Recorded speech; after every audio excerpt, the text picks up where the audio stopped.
প্রমোদ বলেছে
বলে জেগে উঠবে নচেত জাম্বুবান বলেছে হনুমান আমি করে দেখেছি হনুমান ও হনুমান এই সংকট মোচন যদি করতে হয় হনুমান তুমি নিজেই তো সংকট মোচন এই অসময়কালে বান্ধব তো তুমি হনুমান প্রভু রামচন্দ্র একাকী মনে বলে উঠেছেন এই রাতের ভিতরে ঔষধ এনে যদি কেউ আমার ভাইকে আমার কাছে দিয়ে দিতে পারে তারা যেন আমি তার হাতটা বাইরে কথাটি মনে থাকবে তো প্রভু রামচন্দ্র বলেছেন হ্যাঁ হনুমান আমি অম্বিকার মধ্যে বলছি এই রাতের ভিতরে ঔষধ এনে যদি আমার ভাইকে কেউ দিয়ে দিতে পারে সারা জনম আমি তার বান্দা হয়ে থাকবো হনুমান বলছে এইটা আমি চেয়েছিলাম হরি আমার ভক্তি করে বন্দী করে তোমাকে রেখে দেবো আমার এই তাই হনুমান বলেছে আমার হৃদয়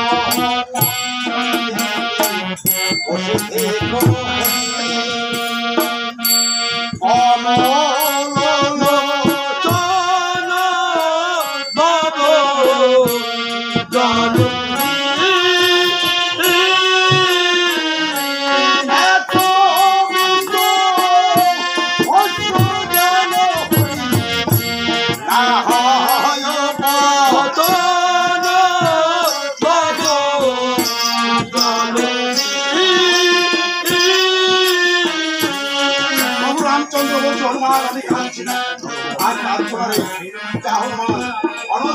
ঔষধ আনবার জন্য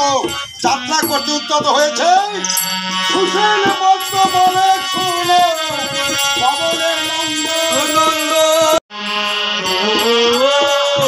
বন্ধমদন নিয়ে হনুমান করেছে গমন প্রভুর নিকটে আসি বন্ধমদন নিয়ে যখন হনুমান এসেছে প্রভু রামচন্দ্র বলেছে সুসেন আর বিলম্ব নয় শীঘ্র করে ঔষধ সংগ্রহ করে এনে দাও সুসেন বলেছে প্রভু যে জন্য বন্ধমদন আজ এই লঙ্কায় তার কারণ তো আপনি আসুন প্রভু, আপনি নিজ হস্তে আমাকে এই ঔষধ চয়ন করে দিন।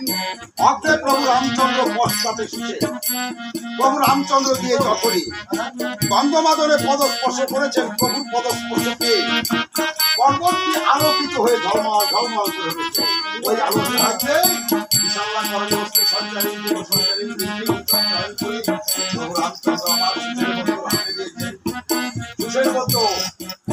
ধনন্তরী হাতে পেয়ে সুষেন বলেছে, প্রভু এই যে ধনন্তরী, এই ধনন্তরীর মাল্য আপনাকে দিতে হবে। আর আজ যদি আপনি ধনন্তরীর মাল্য না দেন, এই পৃথিবীতে ধনন্তরীর মাল্য করতে না। উপস্থিত রাম ভক্তবৃন্দ, রাম নাম এ সময় আপনারা প্রদান করতে পারেন।